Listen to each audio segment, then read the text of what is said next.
Hello, my paranormal peeps. This is Matt Harvey coming back to you with another Deep Woods Paranormal podcast. This is the Bigfoot Special Edition. Yes, you are looking at a map behind me, and this is just a map I got offline. We're going to go more into detail on this in just a minute. So let me introduce myself. Again, my name is Matt Harvey. I am the founder and lead investigator with Deep Woods Paranormal. I've been researching Bigfoots for about 12 years now going on. You can see the hat has a lot of dirt and grime and sweat and all that other stuff from being out in the field looking for these things. So I got my start back, like I said, about 12 years ago in the middle of a ghost tour. We're out in the forest looking for ghosts, and about 30 of us had a Bigfoot experience. But we can say that had to be, like, there was nothing else that could have been but a Bigfoot. It was standing in the clearing. We could clearly see it. It could see us. And we had multiple interactions with the thing until it finally decided to walk away. Anyways, if you haven't listened to our regular podcast, it comes out every Monday. This is the podcast for Friday. Go back and listen to that. We've talked about Bigfoot so many times, but we're going to kind of move on to some new subjects. As I talked about before in the previous podcast, we will be talking about Bigfoots in different states. Texas is one of the states that has a lot of reports. It's also a state that has a lot of non-reported reports.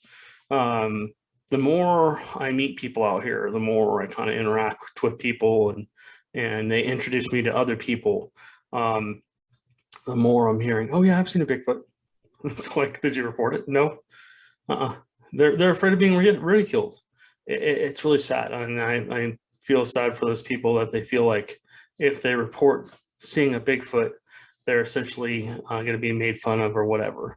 So Texas has a lot of different names for Bigfoots. Boggy Bill, the Booger, Caterpillar, Old Hairy Bill, Old Skunk Bill, Pecos Bill, and Wood Booger. So you're asking, okay, what's the difference between all these? Well, I mean, Bigfoots come in all shape and sizes. I mean, they're not necessarily 10, 12, 14 feet tall. Sometimes they're babies. They're juveniles. They're growing up. Some of them are really, really big. Some of them are really small. I've seen all the way up to about 20 feet tall-ish. Scary as hell to see a giant hairy thing basically standing behind a tree and pushing the branches down so that it can look at you. Yeah, you haven't lived until you've seen that. I've had that happen maybe twice, both at night. I think those were like the dominant male. I'll get into that another time, but so let me share my screen with you. We're going to go over to Google Maps here. All right. So if you're listening to the podcast, I'll be as descriptive as I can. If you're watching, you'll get a little bit better idea of what is going on. But so I stopped documenting reports around the United States about 4 or 5 years ago. I've just recently started back up. Anytime I hear a credible report, I go through and I look in that area and go, okay, yeah, that looks like an area where there possibly could be a Bigfoot. And that's kind of closed-minded, if you will, to say, oh, well, I don't think they could be somewhere else. But, it's just, I'm looking into the possibility of, could that be an area they could be? So just keep that in mind. Anyways, so I basically have started pinning, again, all these blue pins are Bigfoot reports around the United States. There's probably more than thousands more, but we're going to focus today here on Texas. Now, if you cut Texas in half, right down the middle here, if you're looking towards Louisiana, you'll see all these yellow pins. Now, the stuff in the middle, if you're watching the video, isn't really a lot of Bigfoot reports. There are some in here, The blue ones are more Bigfoot reports, but most of the yellow ones on the outside, the Texas-Louisiana border, through the different forests here. Let's just zoom in and I'll kind of name some of these. Believe it or not, around the Houston area, East Houston, Northeast Houston, and even Southwest Houston, and then Southwest Houston has a lot of reports. The Austin area have some, even around San Antonio, all the way down into like almost Corpus Christi. I have a friend down there that didn't believe in Bigfoots until he had an encounter, and he messaged me. He's like, "Matt, you won't believe what just happened." That's how it always starts. We go from non-believer to believer, which is awesome. But yeah, so anyways, maybe we'll have him on one of these days and just have him talk about his story. So what I want to focus on is some certain areas in here. Let's go into these national forests. So Davy Crockett National Forest. This is a hot spot for Bigfoots. And it goes all the way across. There's several sections of green belts. I'll call them green belts. It's basically heavily forested areas where there are little to no people, but people go in and hunt in this area, or they recreate, like camp or hike or whatever, and they have sightings through the days.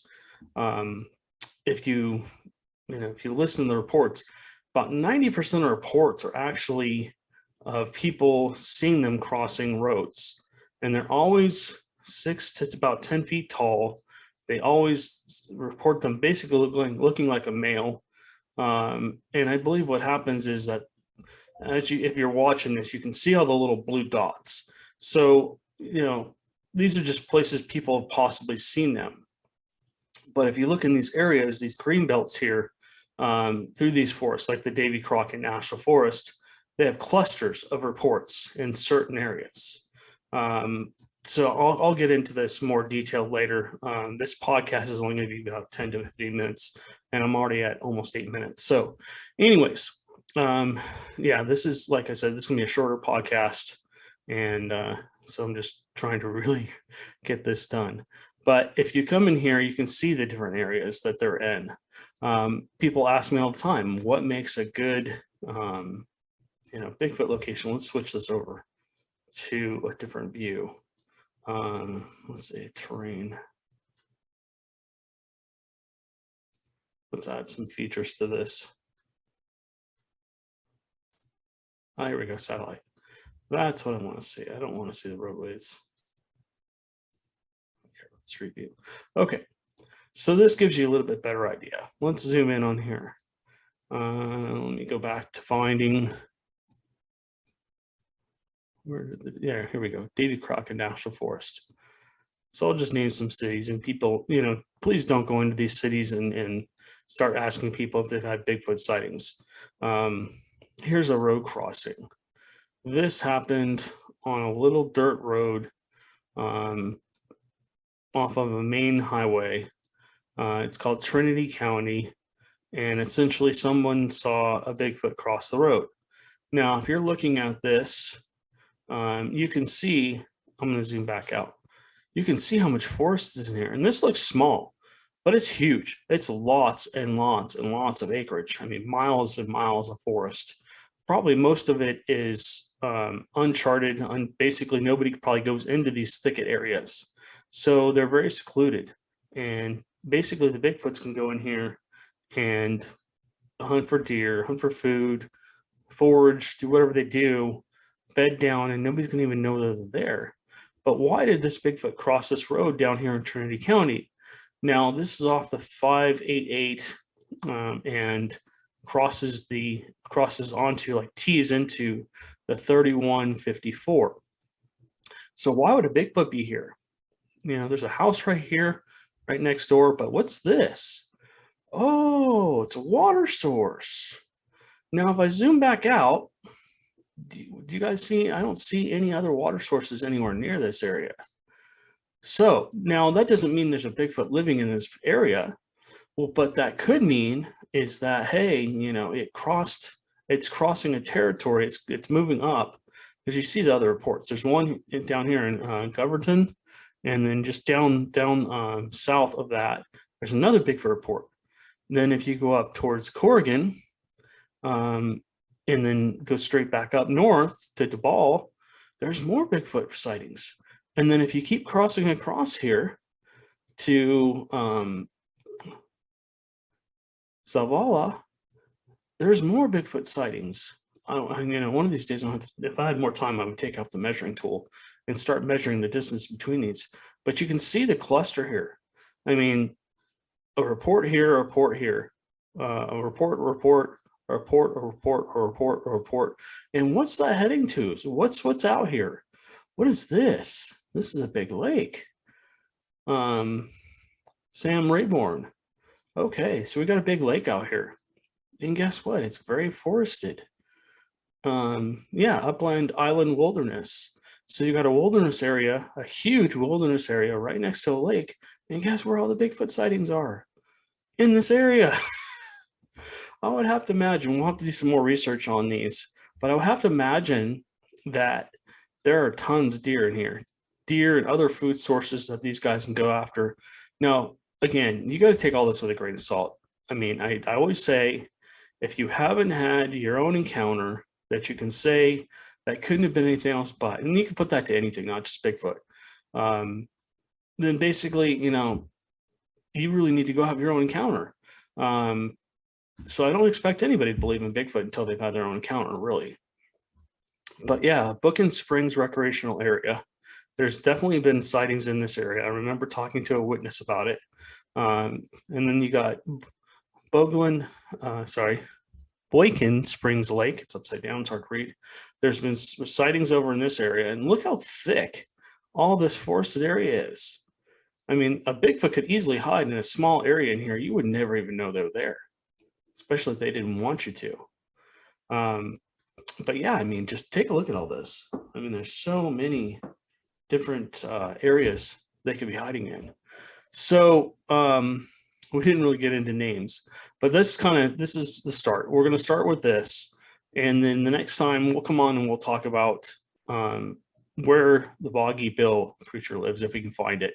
The Booger, Caddo Critter, Old Hairy Bill, Old Skunk Bill, probably the same thing. Pico's Bill, and when the Wood Booger is probably the same. Wood Booger, I believe, is on the Texas-Louisiana border, somewhere over here. You can see this is the Texas-Louisiana border right here. Here's Shreveport and everything. But look at all these blue dots. If you guys are watching on the video podcast, you can see all the blue dots, and there's thousands of them. And this is just going back like 20 years. So imagine if you were able to go through and basically, get all the reports from 100 years ago or more. There'd be a lot more reports. So anyways, guys, I'm going to wrap this up. I know it's a little short of 15 minutes, but Amanda's about to come in, and so I don't want the dogs screaming and barking the whole time. But we'll get more into Bigfoot here in Texas. As you can see, again, all these reports everywhere across Texas. And we'll go from there. So thank you guys for listening. We appreciate you. Amanda will be doing a podcast, her own podcast on Wednesday nights, talking about ghost stories and other things that she finds interesting. And I hope that you guys will tune in to that as well. So we'll have 3 podcasts. We'll have a normal podcast I do every Monday, just talking about paranormal stuff. Could involve Bigfoot, it could not involve Bigfoot. Wednesday, Amanda's going to do her own podcast talking about anything paranormal that she would like to talk about. And then Fridays, we'll have our Bigfoot podcast. Now, we could have guests on at any point in time in any of those podcasts. So you're going to see 3 podcasts a week now, just because people seem to really be interested in listening, and our fan base is just growing like crazy. So thank you guys again so much for liking our videos, for subscribing to our channel, our YouTube channel, and downloading our podcasts, and leaving your feedback, your messages. It's very appreciative. Critical feedback is not something anybody wants to get, but it helps us learn. So if you see something, hey, that's this or that's that, or that's not a Bigfoot, or that's this kind of animal, and then people do that for us every once in a while. And we appreciate that. We want to keep our research real. We don't want fake. So our man and I are 100% real. All right, guys. So we'll catch you on the next podcast. We'll talk to you on Monday. Thank you guys again for listening. We appreciate you. You have a great day. Stay haunted.